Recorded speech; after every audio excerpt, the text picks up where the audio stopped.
जो 13वीं गाथा है उसके आधार से हम चर्चा करना प्रारंभ करते हैं। हमने कल देखा कि यह जीव गुणस्थान वाला है, यह जीव मार्गणा स्थान वाला है।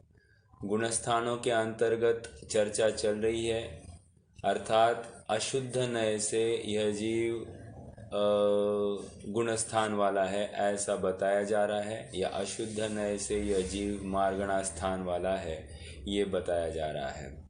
तो जब बता रहे हैं तो इसका अर्थ इतना है कि ये संसारी जीव की चर्चा है, इसीलिए ये संसारत्थ बोल की चर्चा है।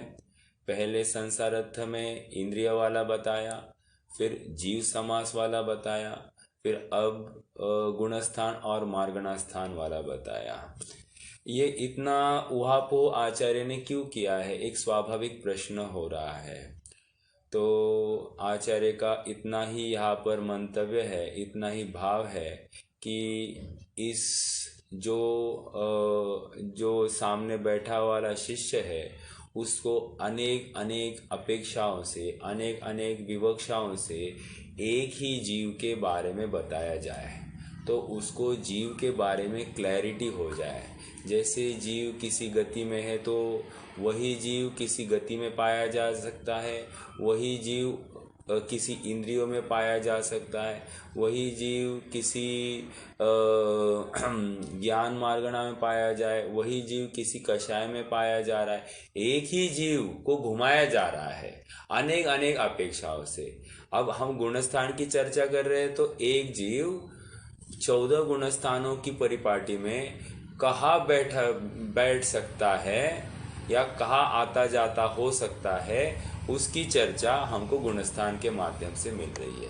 अर्थात उसके परिणाम किस जाति के हो सकते हैं, इसका एक अनुमान हम उसके गुणस्थान को लेकर हम लगा सकते हैं। समझ में आ रहा है? तो अभी हम गुणस्थान की चर्चा कर रहे हैं। पहला गुणस्थान मिथ्यात्व गुणस्थान, उसके लिए उदाहरण दिया आचार्य ने कि जिस प्रकार किसी ज्वर से युक्त जीव को मीठा भोजन भी कड़वा भासित होता है, उसी प्रकार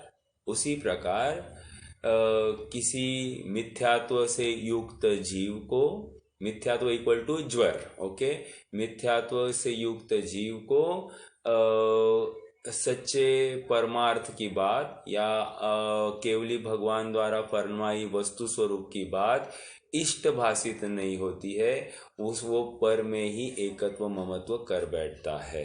तो कहने की बात इतनी है कि वो उसको कड़वी लगती है बात और उसको स्वीकार नहीं करता है। तो ये मिथ्यात्व की बात।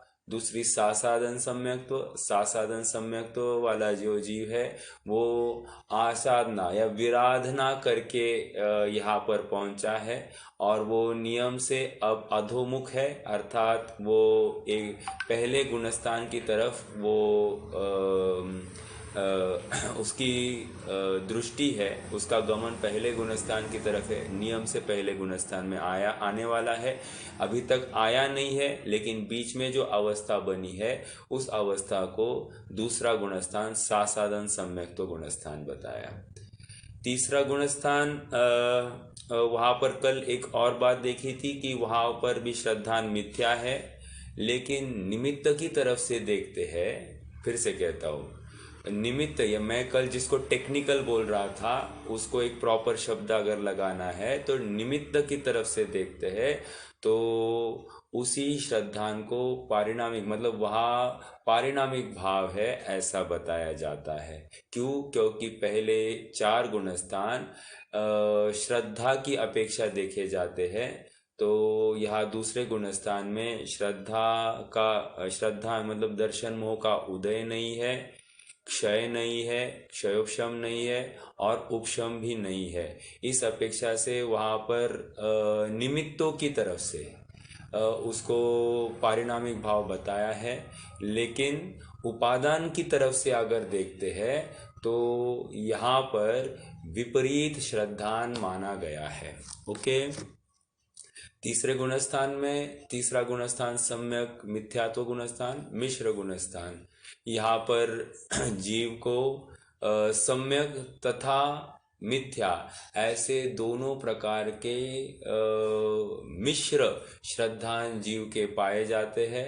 आचार्य ने उदाहरण दिया है दही गुड़मिव, तो दही और गुड़ का युगपत जो स्वाद आता है वैसा स्वाद यहाँ पर श्रद्धान को लेकर किसी जीव को होता है।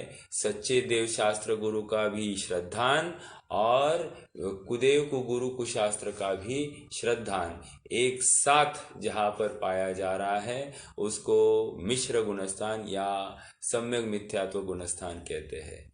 यहाँ पर किसी नवीन कर्म का बंधन नहीं पाया जा रहा है, क्योंकि सभी कर्मों की स्थितियाँ एकदम कंफ्यूज्ड है, यहाँ पर क्लैरिटी नहीं है, इसीलिए यहाँ पर आयु बंध नहीं होती है और यहाँ पर मारणांतिक समुद्घात भी नहीं पाया जाता है। थोड़ा सा आगे बढ़ना है, चौथा गुणस्थान की चर्चा करेंगे। चौथे गुणस्थान में क्या हुआ है? चौथे गुणस्थान में जीव को सच्चे वस्तु स्वरूप रूप तत्व का श्रद्धान हो गया है, जिसको लेकर उसको अपने आत्मा की प्रतीति हो जाती है। यह होते हुए भी इसके जीवन में कोई भी एक देश कहो ये ऐसा कोई व्रत इसके जीवन में नहीं है, इसीलिए इस गुणस्थान का नाम अव्रत सम्यक्त्व गुणस्थान है। ठीक है, अव्रत सम्यक्त्व गुणस्थान, जहाँ पर व्रत नहीं है। याद रखना, व्रत नहीं है ये उपरोक्त पंचम और छठे गुणस्थान की अपेक्षा व्रत नहीं है ऐसा समझना, लेकिन इसका जीवन भी पंचम छठे गुणस्थान से कुछ कम नहीं है। प्रतिज्ञाबद्ध त्यागी नहीं हुआ है, इस अपेक्षा से यहाँ पर अव्रती कहा है। अव्रत मतलब कुछ भी नहीं है ऐसा समझना योग्य नहीं है। वहाँ पर उपरोक्त गुणस्थानों की अपेक्षा इसमें पात्रता कम दिखाई दे रही है, इतना ही समझना है। यद्यपि यहाँ पर श्रद्धान सिद्धों के श्रद्धान जैसा है, यहाँ पर उसको श्रद्धान में कोई फर्क नहीं है और उसने मार्ग देख लिया है, ऐसा यह चौथा गुणस्थान अविरत सम्यक्त्व गुणस्थान। यहाँ पर 41 प्रकृतियों का निरोध पाया जाता है। ठीक है, 41 प्रकृतियों का जो महाघात की प्रकृतियां है उनका बंध इस गुणस्थान में नहीं होता है। आगे बढ़ते हैं, पंचम गुणस्थान देश विरत गुणस्थान या संयमा संयम गुणस्थान भी कहेंगे।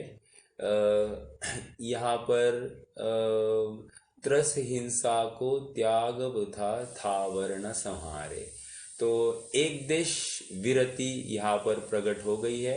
12 अविरति होती है और 12 अविरति में से त्रस हिंसा का त्याग यहाँ पर जीवों का पाया जा रहा है। कोई बता सकता है कि 12 प्रकार की अविरति क्या होती है?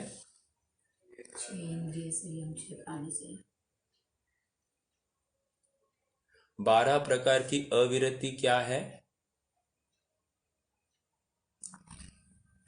6 इंद्रिय संयम और 6 प्राणी संयम। हाँ, 6 इंद्रिय संयम और 6 प्राणी संयम, बहुत अच्छा। और उसमें से जो प्राणी असंयम है अर्थात त्रस, एक त्रस और 5 स्थावर, तो ऐसे 6 प्राणी संयम हो गए। उसमें से मात्र त्रस का संयम हो गया है, अभी भी स्थावरों का संयम नहीं है और साथ साथ इंद्रिय संयम भी नहीं है। ऐसी जो अवस्था है उसको 5वां गुणस्थान कहते हैं। याद रखना कि इसका मतलब इस जीव को कैसे भी प्रवृत्ति का लाइसेंस है ये बात नहीं है। यहाँ तो यत्नापूर्वक गमन और उठ बैठ करने की तो बात है ही है, अपन रत्नकण श्रावकाचार में अब देख ही रहे हैं वो सब बातें। लेकिन कहने की बात इतनी है कि प्रत्येक क्षण में विवेक तो जागृत होगा ही, क्योंकि हिंसा में प्रमाद परिणति मूल है। तो जहाँ पर प्रमाद से युक्त जीव है वहाँ पर हिंसा होती ही होती है। अच्छा, अब यहाँ पर और समझना कि जो गुणस्थान के माध्यम से हम जीव के परिणाम को देख रहे हैं, तो वो परिणामों की तरतमता है। तरतमता मतलब क्या? डिग्री टू डिग्री वहाँ पर वृद्धि पाई जा रही है। तो ये जो तरतमता है उसको गुणस्थानों में विभाजित करके देखा गया है। पहले गुणस्थान में वहाँ पर विपरीत श्रद्धान, दूसरे गुणस्थान में वहाँ पर अनंतानुबंधी के उदय जनित विपरीत श्रद्धान, तीसरे गुणस्थान में वहाँ पर मिश्रपना पाया जा रहा है श्रद्धा का, और चौथे गुणस्थान में यथार्थ श्रद्धान पाया जा रहा है। पांचवें गुणस्थान में श्रद्धान यथार्थ प्लस चारित्र में अब विशेष प्रवृत्ति दिखाई दे रही है। तो दिख रहा है कि हमें वहाँ पर परिणामों की विशुद्धि उत्तरोत्तर बढ़ती बढ़ती जाती हुई दिखाई दे रही है। तो हाँ बोलिए ना। वो 12 विरति का जरा बताइए ना एक बार। हाँ, 12 अविरति कहो या 12 विरति कहो, दो अपेक्षा। अविरति कहेंगे तो उसके सामने लिखना असंयम, और 12 विरति लिखेंगे तो 12 संयम कहना पड़ेगा। ओके, अब हम कह रहे हैं कि एक देश संयमी। एक देश संयमी मतलब क्या? एक देश मतलब अब 12 में से कुछ में सीमित हो गया है, प्रतिज्ञाबद्ध त्यागी हो गया है। तो प्रतिज्ञाबद्ध त्यागी हो गया तो किसका त्यागी हो गया है? तो कह रहे त्रस हिंसा का त्यागी हो गया है। क्यों? क्योंकि हमारे पास में 12 प्रकार के असंयम है ना। तो 12 प्रकार कौन से हैं? 6 इंद्रिय असंयम और 6 प्राणी असंयम। प्राणी मतलब त्रस जीव 1 और 5 स्थावर, ये कितने हो गए? प्राणी संबंधी 6 हो गए। और 6 इंद्रिय असंयम क्या है? 5 इंद्रिया स्पर्श रस गंध वर्ण कर्ण और मन। ओके, ये छठा मन। तो 6 इंद्रिया असंयम है। तो कह रहे अभी ये इंद्रिय संबंधी तो कोई संयम नहीं है। ओके, किसमें? 5वें गुणस्थान में। और प्राणियों संबंधी भी असंयम अभी भी स्थावर जीवों की बराबर वो ग्रहण करता है। इसलिए स्थावर जीवों का प्रतिज्ञाबद्ध पूर्णतया उनकी हिंसा का त्यागी नहीं हो पा रहा है। यद्यपि उसके भाव है मैं इन सब का त्याग करूं, लेकिन उसकी पुरुषार्थ की हीनता के वश वो स्थावर जीवों का त्याग नहीं कर पा रहा है। इसलिए 5 स्थावर संबंधी हिंसा अभी भी पंचम गुणस्थान में चल रही है। अब बचा क्या? त्रस जीवों का घात। त्रस जीवों का घात यहाँ पर होता नहीं है, प्रतिज्ञाबद्ध त्यागी हो गया है। इस अपेक्षा से मात्र त्रस संयम यहाँ पर कहा गया है, और इसी को लेकर ये 5वां गुणस्थान संयमा संयम गुणस्थान, जहाँ पर एक देश संयम प्रकट हो गया है। एक देश मतलब अगर आप 12 को अगर आप 100% कहते हो तो उसमें से एक का त्याग हो गया, मतलब 12.5% त्याग का उसका हो गया है। 12.5% संयम कितना? 12.5 है क्या? 8.5% है लगभग, नॉट 12.5 भी। तो 8.5% उसका संयम हो गया है। बाकी 91.5% अभी भी असंयमी है, ऐसा कहा जा रहा है। इसी को विरति अविरति की बात चल रही है। तो कुछ विरति है, कुछ अविरति। कुछ विरति अविरति हमने देखा 8.5% विरति है और 91% यहाँ पर अविरति कही जाएगी अगर हम 12 को 100% लगाते हैं तो।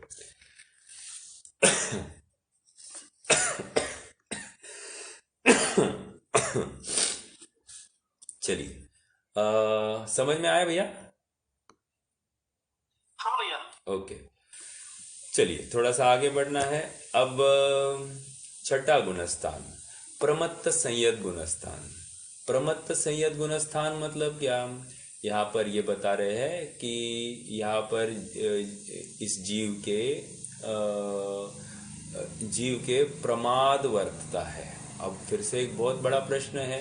छठा गुणस्थान है और छठा गुणस्थान यह भावलिंगी संतों का ही होता है, और जिनके 28 मूल गुणों का निरतिचार पालन हो, ऐसे जीवों की बात है ये। और इनको प्रमादी कह रहे हैं, प्रमत्त संयत।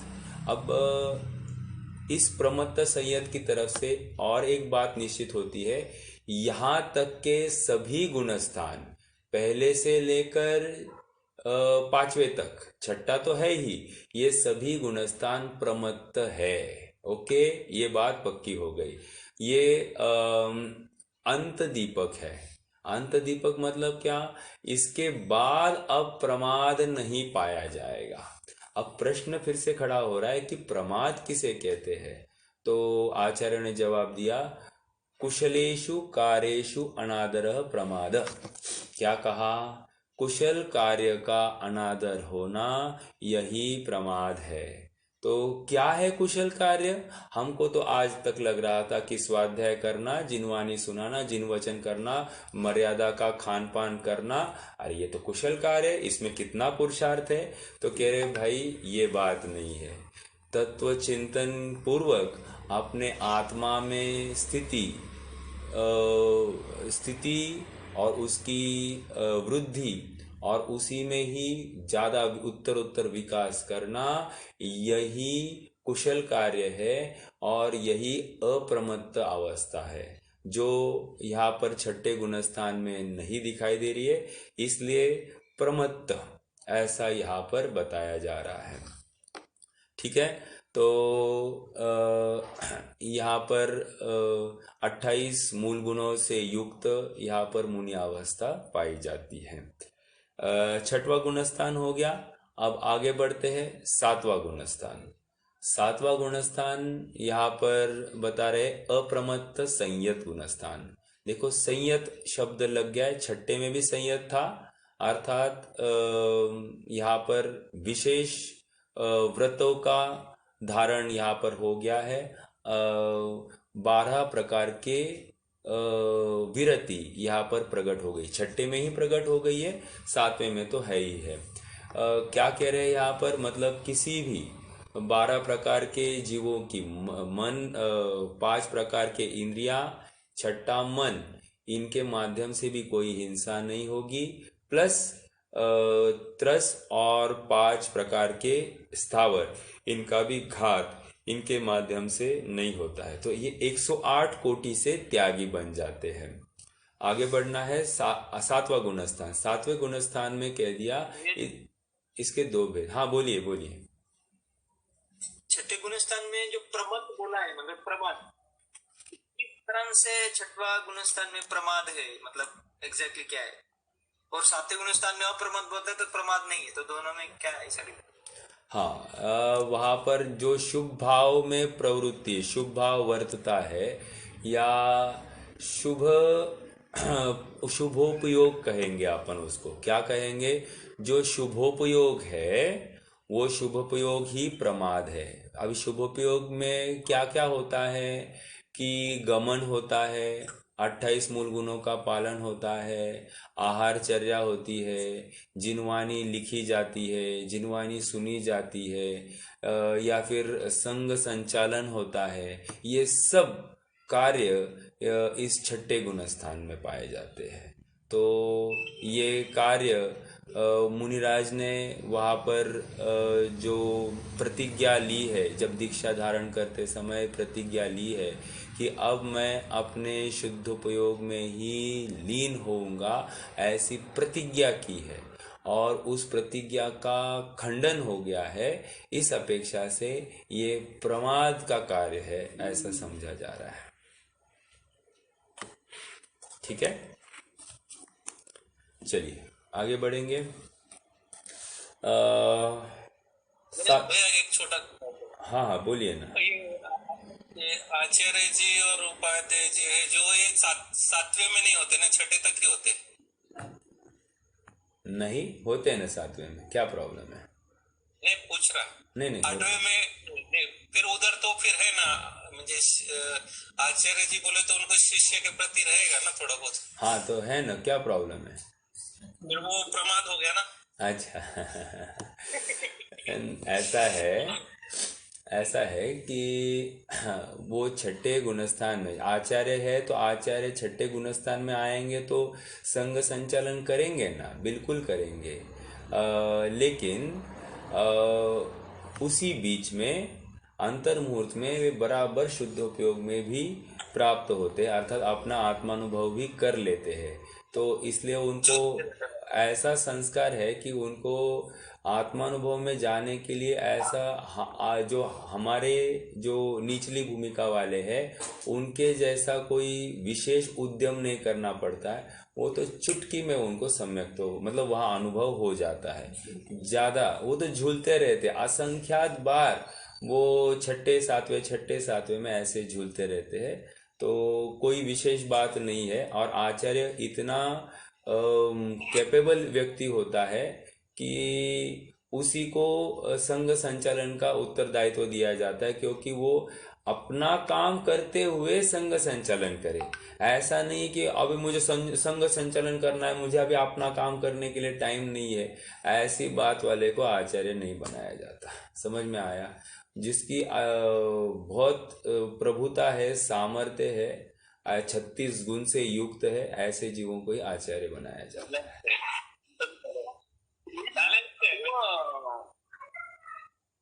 वो अपन बोलते हैं ना कि आचार्य पद भी त्यागना पड़ता है, सिर्फ साधुपना होना। फिर बराबर। वो तो सात्विक गुणस्थान में ही ना हो तो।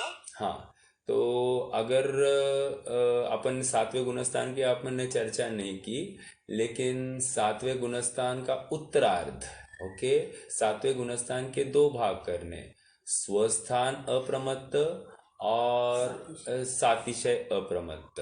क्या क्या कहा?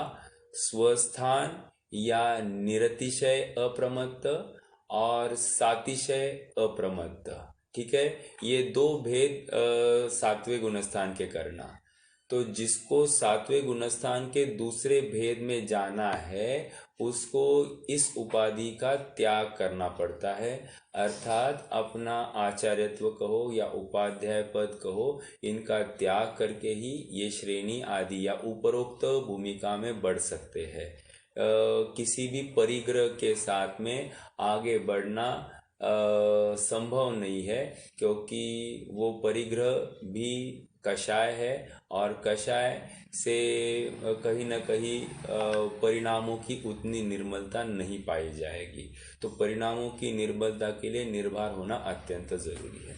तो इस न्याय से वो सातवें के दूसरे भाग में जाते समय में उनको बिल्कुल वहाँ पर अपने पद का त्याग करना पड़ेगा और फिर वे भूमिका बढ़ सकती है उनकी। एक प्रश्न फिर से खड़ा होगा कि उनको कैसे पता चले कि मेरी भूमिका बढ़ने वाली है तो ऐसा, हाँ वही सवाल आया था। हाँ हाँ, तो ऐसा है कि आचार्य को निरंतर, प्रत्येक जीव मोक्षार्थी है, वो निरंतर मुक्त होना ही चाहता है। और यदि उनको किसी विशिष्ट चिन्हों द्वारा यूँ दिखाई दे कि एक तो अपना अंतिम समय भी अब ज़्यादा दिखाई नहीं दे रहा है, एक दूसरी बात वहाँ पर उनको अब अपने आत्मा में विशेष स्थिरता की धगश ज़्यादा लगने लग गई है, तो निश्चित रूप से वे निर्भर हो जाएंगे और अपना आचार्य पद का त्याग सहजता में कर देते हैं। बिल्कुल किसी हिचकिचाहट के बिना अपने आचार्य पद का त्याग दे देते हैं। यहाँ तक होता है कि वे दूसरे संघ में भी चले जाते हैं, क्योंकि यहाँ पर जो आचार्य बनेंगे उनको ये सामने है तो शायद वे ज़्यादा अच्छे से संघ संचालन नहीं कर पाएंगे या इनके प्रति थोड़ा सा एक सॉफ्ट भाव रखेंगे, तो दूसरे संघ में भी चले जाए, ऐसा भी हो सकता है। तो दूसरे संघ में जाने का मतलब क्या है मालूम है आपको? वहाँ पर जाकर फिर से सबसे छोटा दीक्षित वहाँ पर हो जाते हैं। मतलब उनकी यूँ कहिए कि दीक्षा काल का छेद करते हैं या जो कुछ है, लेकिन एकदम नए सिरे से स्टार्ट करते हैं, ये समझना वहाँ पर। ठीक है, तो सर ये सब क्या है, मान कषाय का भंग करने के लिए भी एक होता है। वे स्वयं के परिणाम को टटोलते हैं कि मान तो नहीं है मुझे, एंड अपनी समाधि साधनी है या फिर अपना भूमिका बढ़ानी है, श्रेणी आरोहण करना है, तो सभी बातों के लिए उनको जो कोई संयोग मोह के युक्त तो लगते हैं, जो बाधक दिखाई देते हैं, उन संयोगों को भी वे तोड़ देते हैं। और संयोगों में वो बिल्कुल जमते रमते नहीं है। जहाँ पर दिखाई दे कि उनको शिष्यों के प्रति राग बढ़ रहा है, तो फटाफट स्वयं के परिणाम को वे फिर से एकदम ये कर देते हैं, सरल कर देते हैं। हो सकता है ना कि ये मेरा बहुत नज़दीक का शिष्य है, ये इसका अच्छा करो, इसका अच्छा करो। जैसे अभी कोई क्लास टीचर है या आप, अब मेरे लिए आप सब है, तो आपका कुछ अच्छा करना है, आपके कुछ डाउट्स है, तो उसके लिए मैं थोड़ा सा एक्स्ट्रा प्रिपेयर करूँ और ये करूँ, तो ये सब होता है। तो क्या होता है, एक राग सा तैयार हो जाता है, और बिल्कुल उस राग के तहत मैं अपना काम भी थोड़ा सा गौन कर दूँ, तो ऐसा अपने स्तर पे हो जाता है। उनके स्तर पे ये बिल्कुल स्वीकृत नहीं है। वे तो फटाफट अपना काम जिस प्रकार से हो सकता है वो तो करना ही है, करेंगे, और साथ साथ ये कार्य करना है। ओके, तो उनको बाधक दिखाई दे तो वे आचार्य पद छोड़ देते हैं। भैया हाँ जी, बोलिए ना। को इसका मतलब आचार्य और उपाध्याय पदवी के धारक 8वें से यानी 8वें से आगे बढ़ नहीं पाएंगे, ऐसा है क्या? बिल्कुल बिल्कुल, भूमिका श्रेणी ही नहीं मान सकेंगे वे। क्योंकि मान लीजिए कि उनको क्षपक श्रेणी माननी होगी, शायिक सम्यक दृष्टि होंगे वे, और अब उनके पास वैसे उपशम श्रेणी का ऑप्शन होगा।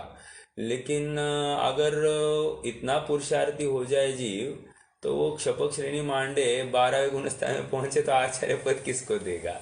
तो पॉसिबल नहीं है, वो होगी नहीं बात वैसे। लेकिन अपन तो एक इफ एंड बट केस कर रहे हैं कि ऊपर जाने के बाद में वो फिर से किसको संघ में आचार्य बनाएंगे या अपना उत्तरदायित्व किसको देंगे, तो वहां पर वो एक दिक्कत खड़ी हो जाएगी। तो बिल्कुल ये भार सौंप कर ही वे भूमिका बढ़ाएंगे। ठीक है, उसके बिना निर्मलता आती नहीं। सहज निमित्त नैमित्तिक संबंध है, ये यहाँ पर छोड़ दिया पद, ये यहाँ पर निर्मलता बढ़ गई। तो इसका मतलब क्या है, आप थोड़ा समझना कि वो भूमिका में कषाय ज्यादा होते होंगे, क्योंकि भार ज्यादा है, रिस्पॉन्सिबिलिटी ज्यादा है, तो उस रिस्पॉन्सिबिलिटी के तहत वो आगे बढ़ नहीं पाएंगे। आपको एक बताऊं क्या, मैं एक बहुत अच्छी बात बताऊंगा। एक राशि है, राशि अच्छी बात है बुरी बात आप डिसाइड करना, लेकिन आपकी जानकारी के लिए एक राशि है, मूल नक्षत्र है। मूल नक्षत्र, मूल नक्षत्र मतलब मालूम है क्या होता है कि वो ना पेड़ के जो क्या कहते हैं, रूट्स होते हैं ना, वो रूट्स ऐसे पूरे ना round round round round round round होते हैं। ओके, नॉट डायरेक्टली डाउन, ऐसे गोल गोल वाले होते हैं। तो इसका मतलब क्या है, वो बहुत गुरफटे होते, गुरफटे मतलब अटके हुए होते हैं। तो वो अटकाव निकालने के लिए बहुत पुरुषार्थ करना पड़ता है। ये मूल नक्षत्र की बात कही मैंने इस संदर्भ में क्यों कही, क्योंकि वो मूल नक्षत्र का जो जीव होता है ना, वो ऐसा अटकते रहता है। तो सेम बात यहाँ पर है, जिसको मुक्त होना है उसको किसी में अटक कर काम नहीं होगा, उसको बाहर निकलना पड़ेगा, सबसे अलिप्त होना पड़ेगा, तब जाकर इसका काम होगा। चलिए, और किसी का प्रश्न था? हाँ, सोनाली भाभी शायद आपका प्रश्न है, बोलिए। भैया ये प्रश्न मुझे पहले से था, बहुत दिनों से। स्वानुभव प्रत्यक्ष के समय मन जनित कहा है, तो जैसे 7वें गुणस्थान में भी ये फिर आत्मानुभव मन जनित ही होगा क्या? हाँ बराबर। ये जो है मन जनित है, बिल्कुल। देखो देखो थोड़ा समझिए, मन जनित क्यों कह रहे हैं, क्योंकि मन जैसे अनुभव हुआ उस समय में मन है कि नहीं है। मन का विषय तो अरूपी पदार्थ है और रूपी पदार्थ है, ये तो हम समझ आए हैं। तो बिल्कुल सही है कि मन वहाँ पर विद्यमान है, लेकिन मन कोई विकल्प नहीं कर रहा है अभी। जो बुद्धिपूर्वक मन का काम था सो तो हो गया है, और मन पावे विश्राम, मन अब वहाँ पर मन का अवलंबन छूट गया है, और जैसे ही छूट गया है तो ये आत्मा में प्रवृत्त हो गया है। तो यहाँ पर मन जनित कहने का अर्थ इतना ही है कि जैसे अभी मान लीजिए हमने किसी को पूछा आप दूसरे मंजिल पर कैसे आए, तो मैंने कहा लिफ्ट से। लेकिन घर में कैसे आए? लिफ्ट से। लिफ्ट से आए ये कहना जिस प्रकार उपचार का कथन है, क्योंकि हम लिफ्ट से बाहर निकले और तब जाकर ही घर के अंदर प्रवेश करेंगे कि नहीं।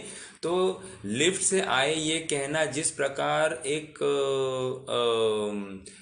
कथन योग्य माना जाता है, उसी प्रकार मन से हम आत्मा में आए ऐसा कथन भी उसी तर्ज पर चलता है, उसी लाइंस पर चलता है। तो मन जनित कहकर इसका इतना ही तात्पर्य है कि इसके पहले, आत्मानुभव होने के पहले वहां पर किसका अवलंबन था? तो कह दिया मन का अवलंबन था, तो इसीलिए उसको मन जनित कह दिया। ओके, एक उदाहरण भी दिया था मैंने, याद होगा तो, कि जैसे मुझे यहाँ से किसी दूरी पर जाना है, गाड़ी में पेट्रोल नहीं है, और तो मैंने किसी को कहा कि थोड़ा सा धक्का दे दो, तो धक्का दे दिया उसने, तो मैं बराबर एक 100 मीटर तक गाड़ी मेरी चली गई। तो जो 100 मीटर तक गाड़ी चली गई है, तो मैं क्या कहूँगा कि उन्होंने धक्का दिया इसलिए मैं यहाँ आया। तो धक्का तो उन्होंने 100 मीटर पहले दिया था, फिर भी अभी उनको इसको उनके धक्के की वजह से मैं यहाँ तक आ पाया, ये कहना जैसा वो एक व्यवहार स्वीकृत है, उसी प्रकार मन जनित कहना ये भी स्वीकृत है आत्मानुभव को। ओके, वो समझ में आया। फर्स्ट टाइम अगर होता है आत्मानुभव, हाँ, वो मन जनित है। हाँ, अब जैसे कंटिन्यूस सातवें में तो होता ही है, ये भी मन जनित कहेंगे, ये भी मन जनित। यस, क्योंकि बुद्धिपूर्वक उनको आत्मा को, अपने उपयोग को बाहर से खींचकर अंदर लेना पड़ेगा। जैसे अपन समयसार की समयसार नहीं, आत्मख्याति की तीसरा कलश क्या, मम परम विशुद्धि शुद्ध चिन्मात्र मूर्तेर भवतु समय सार व्याख्यावानुभूते। क्या कह रहे हैं? मम परम विशुद्धि शुद्ध चिन्मात्र मूर्तेर, ये मुझे परम विशुद्धि की प्राप्ति हो, इसलिए मैं समयसार रूपी व्याख्या को करता हूँ। तो समयसार रूपी व्याख्या को करने के लिए मन उपयोग लगाना पड़ेगा कि नहीं? मन के माध्यम से। तो बिल्कुल मन को वहां पर सक्रिय किया है उन्होंने, और तब जाकर ही तो फिर वो इतना मन सक्रिय हो गया, इतना आत्मा वो फिर हावी हो गया कि बाद में वो मन का विकल्प भी छूट गया और वे आत्मा में चले गए। ओके, अब वो मान लिए जिनवानी लिखने का काम कर रहे, तो वो जिनवानी वो भी मन के माध्यम से ही हुई, या फिर वो कोई तत्व चिंतन कर रहे, वो भी मन के माध्यम से होगा, या फिर कोई भी क्रिया कर रहे होंगे, निरंतर वहां पर मन का ही अवलंबन होगा। और एक याद रखना, इतना सक्रिय होता है मन उस समय में कि आप बिलीव नहीं कर सकते हैं कि ये थोड़ा सा यहाँ पर उपयोग हटा कि मन उस उपयोग को खींचकर फिर से आत्मा में ले आता है, ये उपयोग हटा फिर से खींच के जैसे अपने बच्चे अगर पढ़ाई करते, थोड़ा सा यहाँ वो मोबाइल खेल रहा है, ये खेल रहा है, क्या कर रहा है, क्या कर रहा है, तो हम उसके उपयोग को यहाँ खींच के लाते हैं ना। मान लीजिए हम मतलब मन, और उसका उपयोग, उसका जो प्रवृत्ति है उसको यथार्थ प्रवृत्ति मतलब एक उसके पढ़ाई में ही फोकस कराने के लिए जो प्रवृत्ति कराते हैं वो उसके उपयोग ऐसा इस रूप से ले सकते हैं। तो वैसा ही मन ये कार्य करते रहता है, उपयोग को बिल्कुल भटकने नहीं देते हैं। तो थोड़ा भटका, प्रायश्चित करते हैं, उपवास करेंगे, जो कुछ करेंगे, लेकिन अपने उपयोग को अपने आत्मा में ही रमाते हैं, बाहर नहीं रमाएंगे। और इसके लिए कार्यकारी मन ही होता है, इसलिए आत्मानुभव भी जो है वो मन जनित ही कहेंगे, कोई उसमें प्रॉब्लम नहीं है। भैया एक बार निरंतर अभ्यासी हो गए, हाँ, फिर भी मन का ही अवलंबन लेंगे क्या बार बार? हाँ, क्यों? क्योंकि वहां पर भले ही पहले समय में जो अभ्यास आत्मानुभव करने के लिए जो मन की तीव्रता थी, उतनी तीव्रता की जरूरत नहीं है, लेकिन जो प्रवृत्ति होगी वो मन के माध्यम से ही होगी, ये तो पक्की बात है। दूसरा नहीं है कोई मतलब दूसरा अवलंबन नहीं कहा जाएगा, मन ही कहा जाएगा। ठीक है, उनको मन तो लगेगा ही लगे। देखो, जैसे जैसे अपन थोड़ा सा इस प्रकार ले, गाड़ी है, ओके, गाड़ी पहले गियर में चल रही है, पेट्रोल खा रही कि नहीं खा रही, गाड़ी चल रही कि नहीं, पहली बात तो ये, हाँ चल रही है। पेट्रोल खा रही क्या? खा रही है। कितना खा रही है? कम खा रही है, ज्यादा खा रही है? ज्यादा खा रही है। अब दूसरे गियर में डालिए, गाड़ी पेट्रोल खा रही है क्या? हाँ खा रही है। गाड़ी चल रही है क्या? हाँ चल रही है। कितना खा रही है? पहले से ज्यादा खा रही है, कम खा रही है? कम खाएगी पेट्रोल, तो अपेक्षाकृत पेट्रोल कंजम्पशन कम हो रहा है दूसरे में। फिर तीसरे में आ जाए, तीसरे गियर में डालेंगे तो गाड़ी में और पेट्रोल कंजम्पशन कम होगा, चौथे में डाले तो और पेट्रोल कंजम्पशन कम होगा। मतलब क्या? उसकी एफिशिएंसी बढ़ने लग गई, पेट्रोल तो लगेगा ही लगेगा। समझ में आ रहा है क्या? तभी तो गाड़ी चलेगी। अब पेट्रोल मतलब क्या?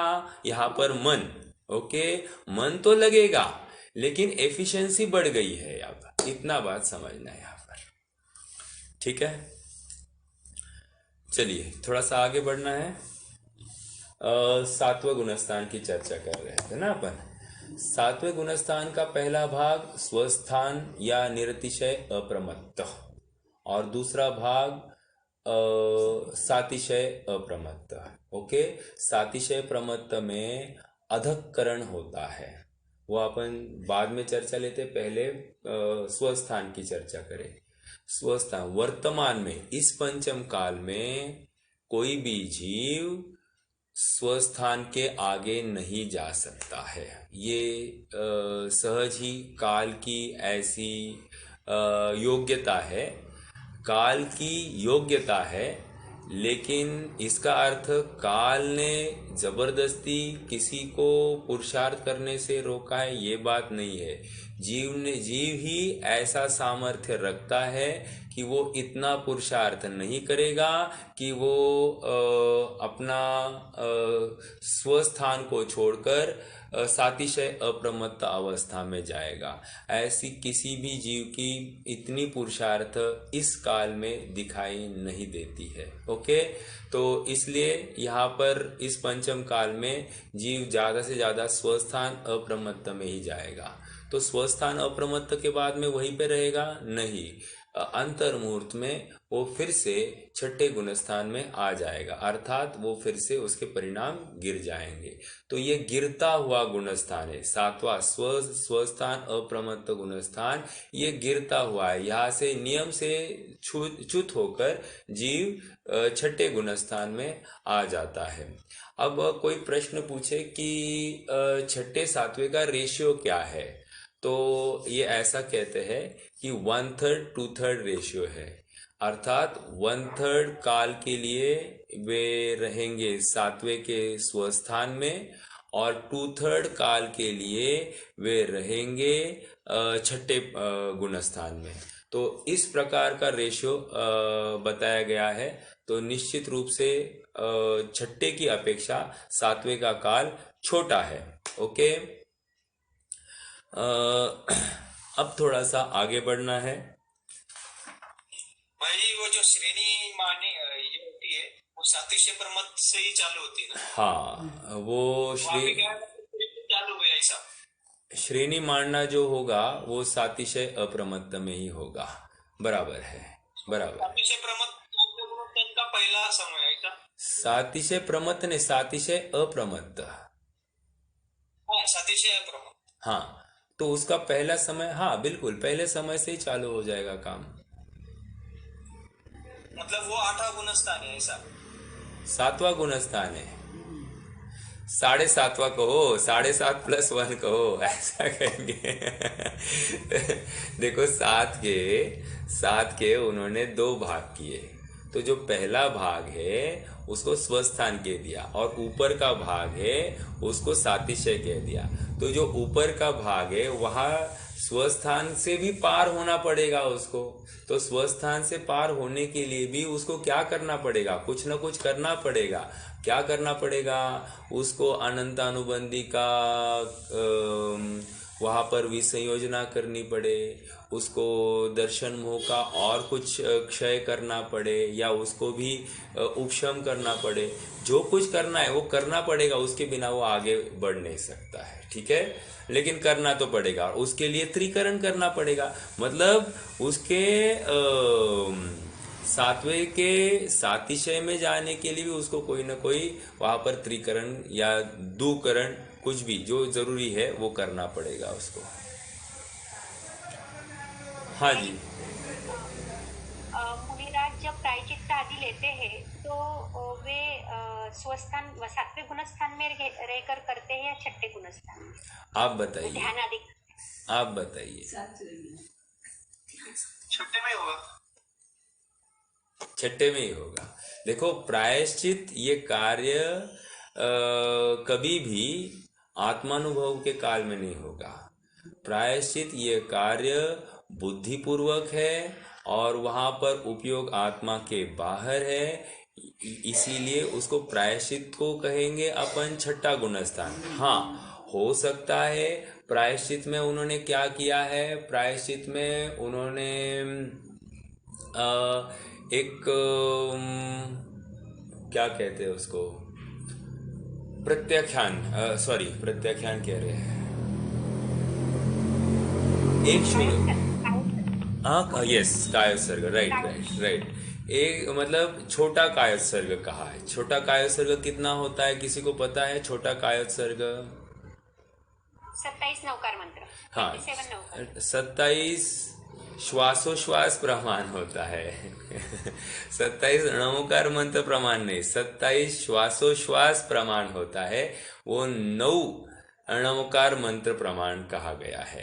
इसलिए अपन भी जो जिनवानी अपन सुनने के बाद में जो कायोत्सर्ग करने का जो प्रावधान है वो इसी रूप में है। अपन एक छोटा कायोत्सर्ग करना कहा है और वो 9 नमकार मंत्र प्रमाण है, और इसलिए ये प्रचलन चल गया कि जिनवानी कहने के सुनने के बाद में 9 बार नमकार मंत्र कह दो, लेकिन वो योग्य नहीं है। 9 बार नमकार मंत्र प्रमाण वहां पर उतने काल के लिए अपन शुद्धोपयोग के लिए धारणा करे, अर्थात अपने आत्म तत्व का चिंतन वहां पर लाए, ये वहां पर भाव है। तो मुझे तो ये कहना था, प्रायश्चित में क्या होता है, कायोत्सर्ग होता है। तो छोटा कायोत्सर्ग होगा, मध्यम कायोत्सर्ग होगा, बड़ा कायोत्सर्ग होगा, जो कुछ होगा उस कायोत्सर्ग के अंतर्गत उनको आत्मानुभव तो हो सकता है, समझना इस बात को। लेकिन कायोत्सर्ग जो किया है वो तो भूमिका में 6ठे गुणस्थान में आकर किया है, और उसका फल क्या रहा, 7वां गुणस्थान। ऐसा हो सकता है, ठीक है। ठीक है भाई। ओके। हाँ रमेश जी, आपका कुछ प्रश्न था? हाँ, 7वें से 12वें गुणस्थान तक सब यानी ध्यानावस्था में होते हैं। हाँ जी, 7वें से जो भूमिका बढ़ गई है, इनफैक्ट जब हम ये कह रहे अप्रमत्त गुणस्थान है, तो 7वां का स्वस्थान अप्रमत्त गुणस्थान भी शुद्धोपयोगी गुणस्थान ही है। ओके, इसीलिए 6ठे गुणस्थान में उन्होंने स्वंजलन का तीव्र उदय कहा, और 7वें में संज्वलन का मंद उदय कहा है। तो प्रश्न खड़ा किया कि 6ठे में संज्वलन का ही उदय है, 7वें में भी संज्वलन का उदय है, तो फिर वहां पर आत्मानुभव है या नहीं है?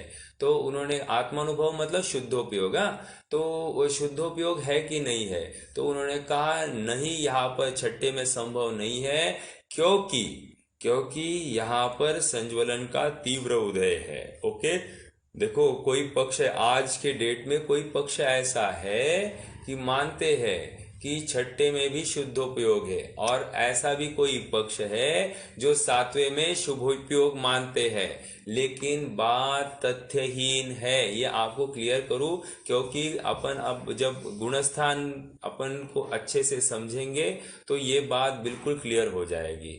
अप्रमत्त नाम कह दिया है तो वहां पर शुभोपयोग संभव नहीं है, और प्रमत्त कह दिया मतलब वहां पर शुभोपयोग ही है, तीव्र संज्वलन का उदय पाया जाएगा। ठीक है, तो लॉजिकली भी बात यही बैठ रही है। चलिए, तो सातवें के आगे सभी गुणस्थान क्या कहा, ये शुद्धोपयोगी है, तो 12वां गुणस्थान भी अपने में ही वो शुद्धोपयोगी है, 11वां गुणस्थान तक भी शुद्धोपयोगी है, 10वां भी, फिर वो नीचे गिरता भी है तो भी शुद्धोपयोगी ही कहा है। ओके, जैसे कोई उपशम श्रेणी वाला जीव है, अभी अपनी चर्चा चलेगी ही, उपशम श्रेणी वाला जीव है, सातवें से आगे बढ़ा, सातवें के दूसरे भाग में आया, सातिशय अप्रमत्त में, फिर आठवें में अपूर्वकरण में आ गया, 9वें में अनिवृत्तिकरण में आ गया, 10वें में वो क्षीण मोह में आ गया, क्षीण मोह कह रहा हूँ, सूक्ष्म सांपराय में आ गया, और 11वां उपशांत मोह में आ गया। अब उपशांत मोह का काल पूर्ण होने को है, पूर्ण हो गया, आयु क्षय नहीं हुई, अब क्या होगा, काल खत्म होते फिर से इसका 10वां गुणस्थान होगा, तो क्या शुद्धोपयोग गया? नहीं, तो कुछ तो कम हुआ होगा ना, शुद्धोपयोग अभी भी है। ओके, कम हुआ है, वहां पर सूक्ष्म लोभ का उदय हो गया है। समझ में आ रहा है क्या? सूक्ष्म लोभ का उदय हो गया, उसकी वजह से वो जीव के यद्यपि जो स्थिरता 11वें में थी वो स्थिरता 10वें में नहीं है, लेकिन शुद्धोपयोग तो उसको भी माना है। ओके, जैसे 7वां भी शुद्धोपयोग है, 8वां भी शुद्धोपयोग है, 9वां भी शुद्धोपयोग है, 10वां भी शुद्धोपयोग है, सभी शुद्धोपयोग है, तो क्या फर्क है सब में? अरे सब में फर्क ये है कि डिग्री टू डिग्री स्थिरता बढ़ती जा रही है। ओके, मान लीजिए कि 7वें में 50% स्थिरता है, उसको शुद्धोपयोग कहते हैं, 8वें में वहां पर 60% हो गई है, 9वें में 70% हो गई है, तो ऐसी स्थिरता बढ़ती गई है आत्मा में, तो डिग्री टू डिग्री ये आत्मा में स्थिर होता जा रहा है। तो इसलिए जो जो जीव आत्मा में स्थिर होता जाता है त्यो त्यो विज्ञान घन होता जाता है, और जो जो विज्ञान घन होता जाता है त्यो त्यो आत्मा में स्थिर होता जाता है, और कषाय भी इसके कम होती जाती है। मतलब क्या, जो जो कषाय कम हुई त्यो त्यो विज्ञान घन हुआ, और जो जो विज्ञान घन हुआ त्यो त्यो कषाय कम हो गई, व्याप्ति दोनों तरफ से बैठ रही है। ओके, और साथ साथ स्थिरता भी लगाना, क्योंकि विज्ञान घन होना है मतलब स्थिरता भी बढ़ रही है। ओके, चलिए भैया। हाँ जी, बोलिए ना। त्रिकरण जरा बताइए ना। अच्छा त्रिकरण, देखो 3 करण परिणाम, ये करण मतलब विशुद्धि। ओके, परिणाम को लेते हैं यहाँ पर, तो ये कब कब होते हैं, तो कहते हैं जब भी कोई उत्कृष्ट कार्य करना है, बड़ा कार्य करना है, एक लॉन्ग जंप लेनी है जीव को, उस समय में वो त्रिकरण करता है। लॉन्ग जंप मतलब क्या, भूमिका को बढ़ाना है, तो जब भी इस जीव को भूमिका को बढ़ाना है उसको त्रिकरण करना पड़ता है। जैसे फॉर एग्जाम्पल कोई जीव है, वो अभी अनादि मिथ्या दृष्टि है, उसको सम्यक दृष्टि होना है, तो उसको क्या करना पड़ेगा, अनादि काल से मिथ्या दृष्टि, उसको सम्यक दृष्टि होने के लिए उसको एक त्रिकरण करना पड़ेगा। ओके, ये एक बात हो गई त्रिकरण की। फिर दूसरी बात क्या है कि और कहाँ करना पड़ता है, कहते हैं कि कोई अब सम्यक दृष्टि है, क्षायक शमिक सम्यक दृष्टि है उसको क्षायिक सम्यक दृष्टि होना है। तो क्षायक शमिक सम्यक्त्व से क्षायिक सम्यक दृष्टि होना है।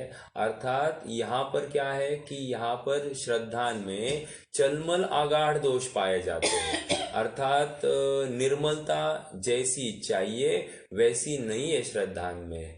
ये यद्यपि केवल ज्ञान गोचर बात है, लेकिन श्रद्धान में निर्मलता नहीं कही गई है। एक औपशमिक सम्यक दृष्टि और एक क्षायिक सम्यक दृष्टि, इनका ही श्रद्धान निर्मल कहा गया है और इन्हीं श्रद्धान के साथ में भूमिका में आगे बढ़ा जा सकता है। तो इसलिए कोई क्षायक शमिक सम्यक दृष्टि है, उसको अगर क्षायिक सम्यक दृष्टि होना है तो उसको भी त्रिकरण परिणाम पूर्वक पहले अनंतानुबंधी का विसंयोजन करना पड़ता है।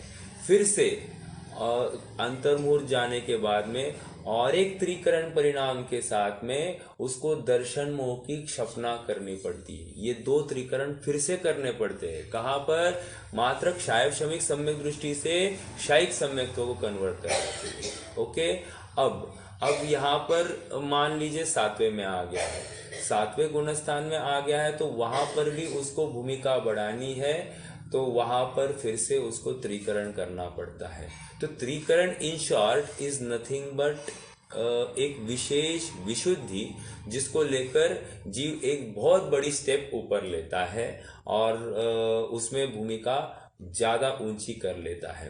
अब क्या होता है त्रिकरण में, ये पहले त्रिकरण के नाम समझते हैं। तो त्रिकरण के पहला करण का नाम है अधक करण। ओके, अधक करण कहो या अधक प्रवृत्त करण कहो, ठीक है। एक दूसरा अपूर्व करण, ओके, दूसरा अपूर्व करण और तीसरा अनिवृत्तिकरण। कौन सा? अनिवृत्तिकरण। अधकरण में क्या होता है? अध मतलब पीछे वाले, प्रवृत्त मतलब पीछे वाले के परिणाम वर्तमान समय वाले के साथ में प्रवृत्ति करते हैं मतलब क्या?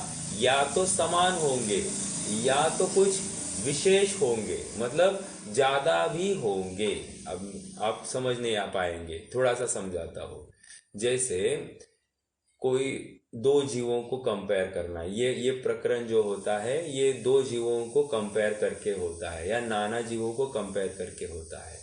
तो और एक जीव के दो समय के परिणामों को भी कंपेयर किया जाता है। दो बातें की, एक तो मेरा ही वर्तमान समय और अगला समय, ऐसे दो तीन मतलब कंटिन्यूटी वाले समयों में कंपैरेटिव स्टडी चलेगी, या दो जीव और उनके समान समयवर्ती परिणामों की या असमान समय के परिणामों की कंपैरेटिव स्टडी चलेगी।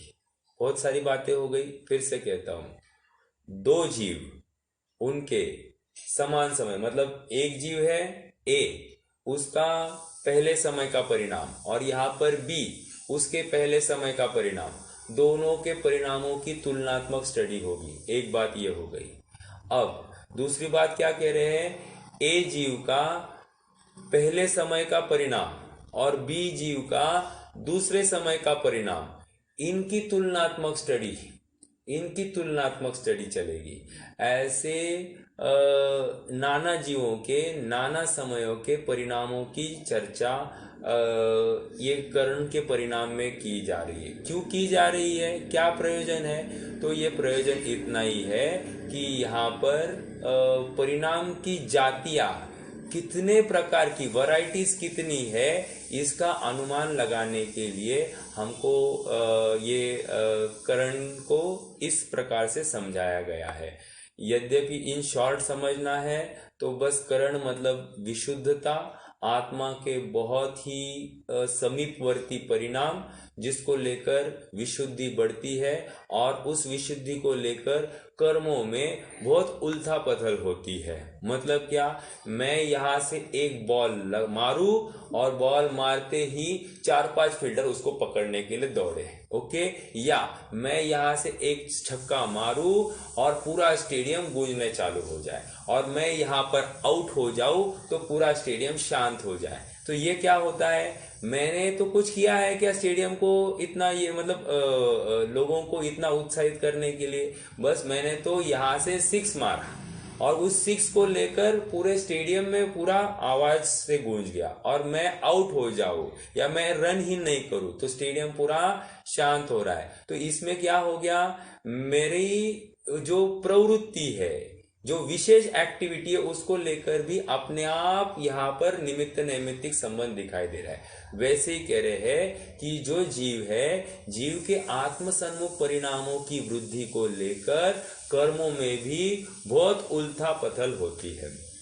तो इसी उलथा पथल को कुछ टर्मिनोलॉजी से बताया जाता है। जैसे कहते हैं कि जब अधःकरण परिणाम होते हैं तो 4 प्रकार के आवश्यक होते हैं। जरा लाना वो आवश्यक है या फिर ये लिखा आना आवश्यक। 1 मिनट, मैं जस्ट कंफर्म करूं आपको 4 आवश्यक कौन से हैं।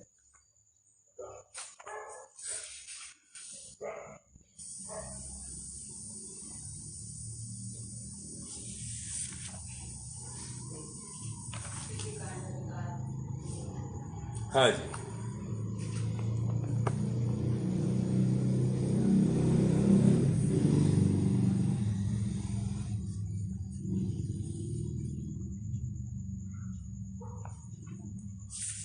यहाँ पर 8वें का है, 7वें का दिखाओ।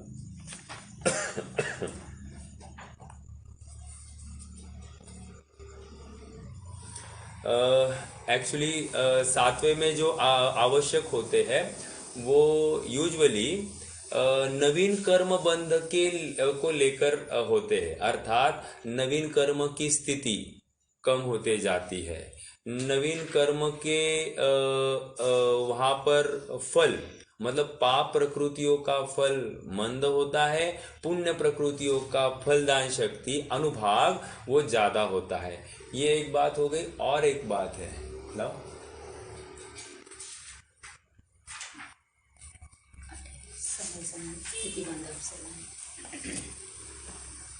हाँ जी, ये देखिए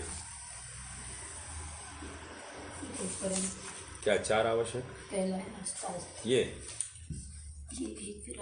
हाँ जी, देखो पहले क्या होती है, समय समय अनंत गुनी विशुद्धि होती है। विशुद्धि मतलब ये 4 आवश्यक की बात चल रही है।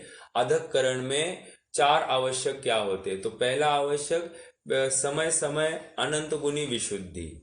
दूसरा क्या होता है, स्थिति बंधापसरण।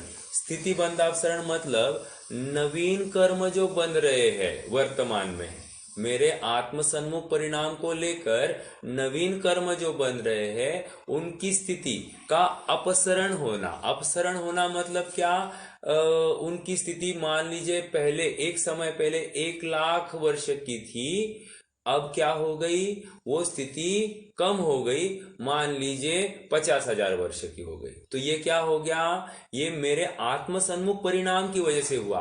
मैंने क्या किया, इन स्थिति को कम ज्यादा करने के लिए मुझे तो एक शुद्धोपयोग की तरफ, मतलब आत्मा की तरफ अपना उपयोग ढलना, इतना ही मैंने किया है। बाकी कार्य कर्मों में अपना अपना उनकी योग्यता के अनुसार चल रहा है।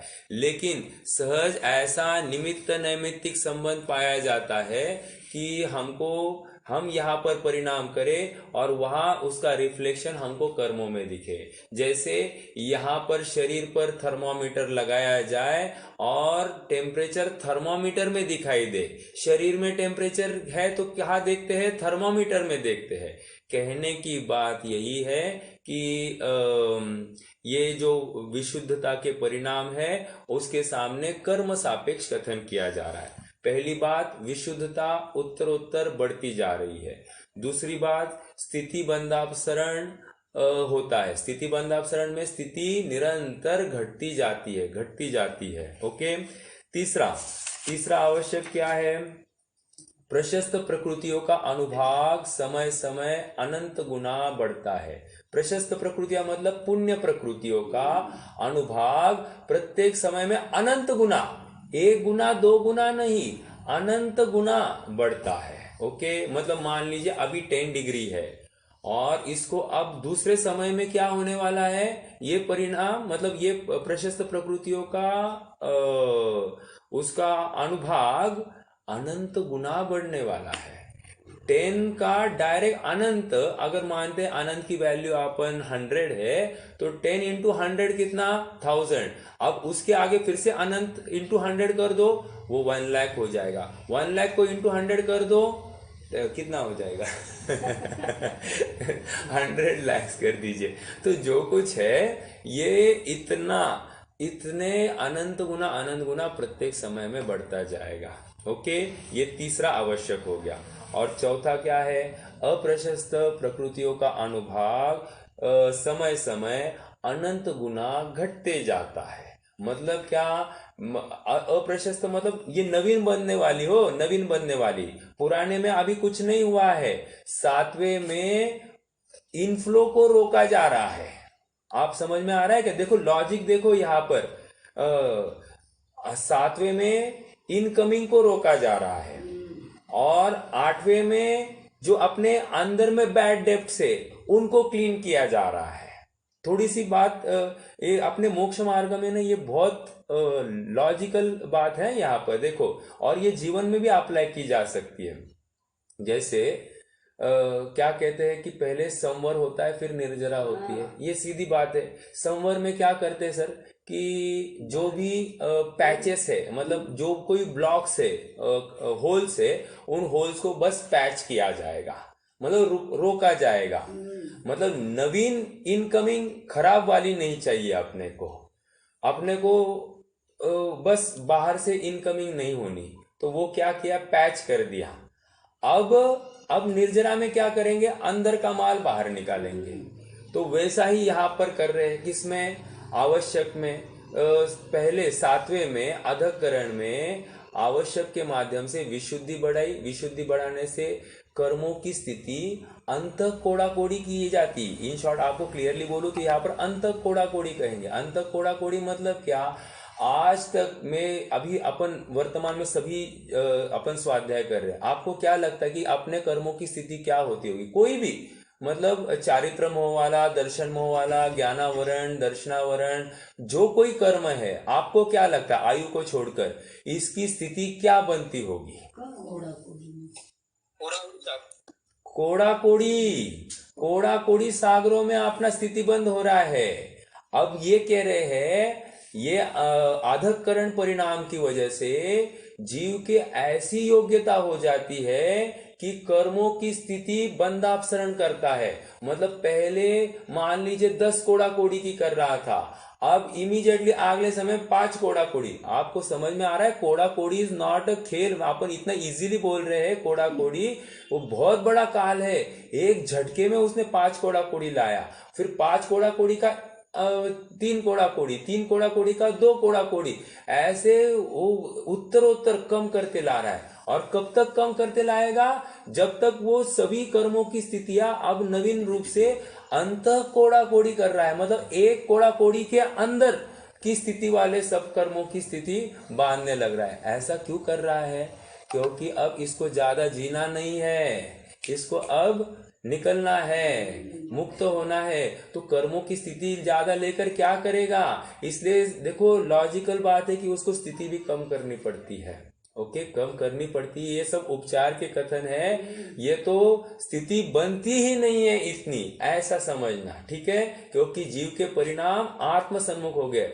अब वो कहते हैं ना कि जैसे आत्मदृष्टि हो जाती तो कर्म थर थर कांपते। तो कर्म थर थर कांपने लग गए, मतलब क्या हो रहा है? वो नवीन आने से डरने लग गए, आएंगे ही नहीं। वो अब अपने जीव के साथ में संपर्क में आएंगे नहीं। बाबा इसके ये हमको चाय पानी भी नहीं पूछता है, ऐसा बोलेंगे। देखो जैसे मैं बीमार हूं और मैं कहूँ नहीं भाई मुझे सब दवाइयाँ चाहिए, ये जो दवाई हो सकती है बेस्ट से बेस्ट दवाई लेके आ जाओ, तो क्या हो जाएगी? अपन सबको इनविटेशन दे रहे, कर्मों को इनविटेशन दे रहे, आ जाओ। तो जितने जीवों की विराधना होगी उतने जीव हमारे ऊपर आकर क्या करेंगे? हमारे घर में आकर मेहमान बन के रह जाएंगे। समझ में आया? और हमने सबको बोला नहीं भाई हमारे पास जगह नहीं है, okay, we don't welcome you, तो क्या होगा, अपने आप वे दूर हो जाएंगे हमसे, क्यों, हम उनको जगह नहीं देते हैं। तो सीधी सी बात है, ये ऐसा ही यहाँ पर हो रहा है। ओके, कर्मों को यहाँ पर जगह नहीं है, क्योंकि यहाँ पर आत्मा का श्रद्धान, आत्मा का निर्णय उत्कृष्ट हो गया है। उस बल पर यहाँ पर कर्म कम आते हैं, उनकी स्थिति भी कम होती है, और जो कोई आते हैं पुण्य प्रकृतियों का अनुभाग मतलब फलदान शक्ति, इंटेंसिटी उत्कृष्ट होगी, प्रत्येक समय में अनंत गुना ज्यादा, और पाप प्रकृतियों की फलदान शक्ति प्रत्येक समय में अनंत गुना हीन होते हुए, मतलब पहले समय में लाख की इंटेंसिटी थी, दूसरे समय में 1000 की हो जाएगी, तीसरे समय में 100 की हो जाएगी, ऐसे अनंत गुना हीन करते करते वो नवीन अप्रशस्त प्रकृतियों को बांधता है। ठीक है, ये 4 क्या हो गए, 4 आवश्यक अधःकरण के हो गए। अधःकरण में ये कहा कि समान समयवर्ती जीवों के परिणाम कुछ समान कुछ असमान। क्या कहा, समान समयवर्ती जीवों के परिणाम कुछ समान कुछ असमान, और असमान समयवर्ती जीवों के परिणाम कुछ समान कुछ असमान। अभी ये अपने को कल जो चूंकि ये अपन ने पॉइंट उठाया है, इसको 2 लेक्चर्स और जाएंगे अपने, करेंगे चर्चा, और सबके लिए ये एक फिर से एक बार रिफ्रेशनर हो जाएगा। अपन थोड़ी सी इसकी चर्चा करेंगे कि क्या परिणाम समान और असमान को क्या अर्थ है, तो थोड़ा सा एक करेंगे कल चर्चा इसकी, और फिर आगे प्रकरण को बढ़ाएंगे। ठीक है, तो आज 4 आवश्यकों की चर्चा हो गई। अपूर्वकरण में फिर से ये 4 आवश्यक तो होंगे ही होंगे, प्लस वह 4 आवश्यक होंगे। ओके, तो टोटल 8 बातें अपूर्वकरण में होने वाली है। यहाँ पर तो 4 ही हो रही है यहाँ, और अपूर्वकरण में ये तो होगी, प्लस अपूर्वकरण की अपनी 4 बातें, और अनिवृत्तिकरण में जब जाएंगे तो अधःकरण अपूर्वकरण की जो बातें हो रही है वो तो होगी, प्लस अनिवृत्तिकरण की अपनी अलग से स्वतंत्र कुछ बातें होगी। ठीक है, तो इस प्रकार अपन अपना विषय ये बढ़ेगा। यहाँ पर समझना इतना है कि जीव एक ही काम कर रहा है, आत्म सन्मुखता कर रहा है, बाहर से उपयोग हटाकर अंदर की तरफ देख रहा है। जितने दिन ये खिड़की थी, उस खिड़की के माध्यम से वो बाहर की तरफ देख रहा था, मगर अब देखने लग गया कि वही लोग हैं, वही बातें हैं, यही गाड़ियां हैं, वही घोड़े हैं। अब क्या देखना, अब देखने जैसा कुछ नहीं, चलो अंदर, अपने घर के अंदर बहुत माल भरा है, तो इसलिए अब अपने घर के अंदर देखना चालू करता है, बाहर में उसको नीरसता भासित हो जाती है, तो सहज ही वहां से उपयोग हटा और अपने स्वरूप में स्थित हो जाता है। और वो जितने विशेषता, जितने बॉन्डिंग से वो अपने स्वरूप में लीन होता है, जितनी तन्मयता से लीन होता है, उतना एक एक करण परिणाम बढ़ते जाता है। अधःकरण कहो, अपूर्वकरण कहो, अनिवृत्तिकरण, ये तीनों के उत्तरोत्तर विशुद्धता ज्यादा है। अधःकरण का काल ज्यादा, मान लीजिए अगर 16 समय है तो अपूर्वकरण का 8 समय और अनिवृत्तिकरण का 4 समय, तो वो उत्तरोत्तर आधा काल है। ओके, तो ऐसा होते हुए भी विशुद्धि अनंत गुना ज्यादा है। ओके, ये थोड़ा समझेंगे अपन कल। हाँ बोला रोहित भैया, बोलिए। नहीं, मुझे सिर्फ अभी जो 4 बताया उसका क्या था, पहला क्या था, जैसे स्थिबंधक चरण था। हाँ, पहला प्रत्येक समय में उत्तरोत्तर विशुद्धि बढ़ती जाती है। विशुद्धि बढ़ती जाती है मतलब क्या, यहाँ पर जीव के परिणाम आत्म सन्मुख होते जा रहे हैं।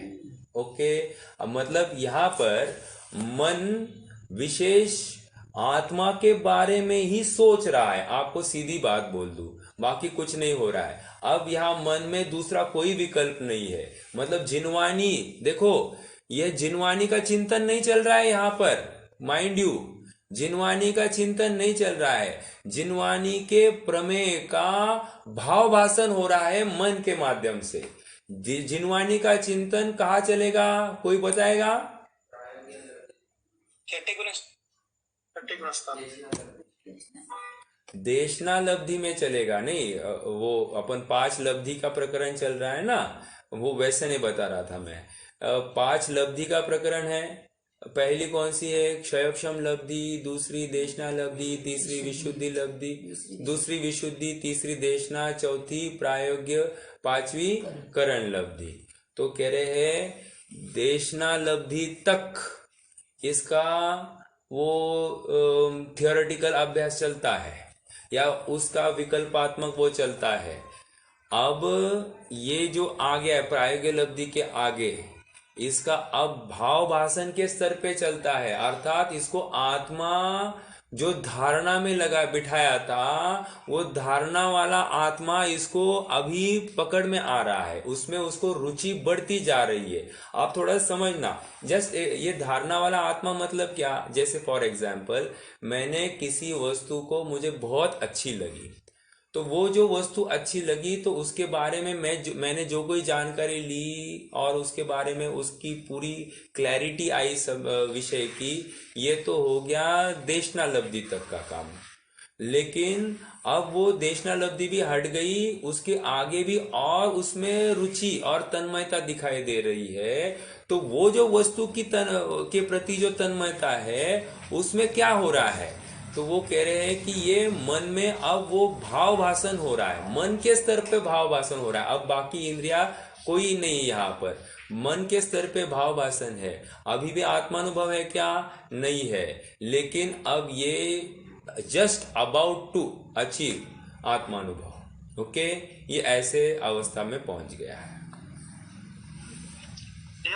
हाँ जी, हाँ, ये हम बोल रहे हैं कि सातवें में जो करण हो रहे हैं, ये इनफ्लो को हैंडल कर रहे हैं पूरा। राइट। नवीन जो कर्म आ रहे हैं उसको इनफ्लो को हैंडल कर रहे हैं। Right.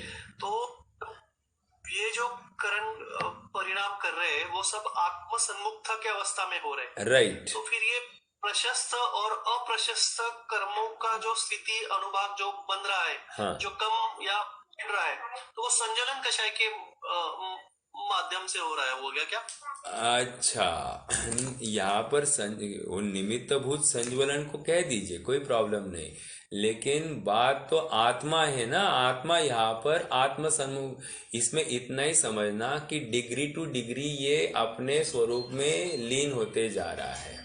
Okay, degree two degree ये अपने स्वरूप में लीन होते जा रहा है। आवाज आ रही है मेरी? बंद कर, बंद कर, बंद कर।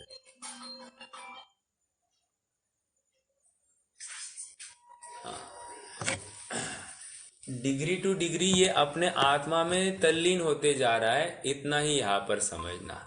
फिर बाकी हम उसको संज्वलन कषाय की वजह से ये कम हो रहा है, ज्यादा हो रहा है, ये तो कहवत की बातें हैं।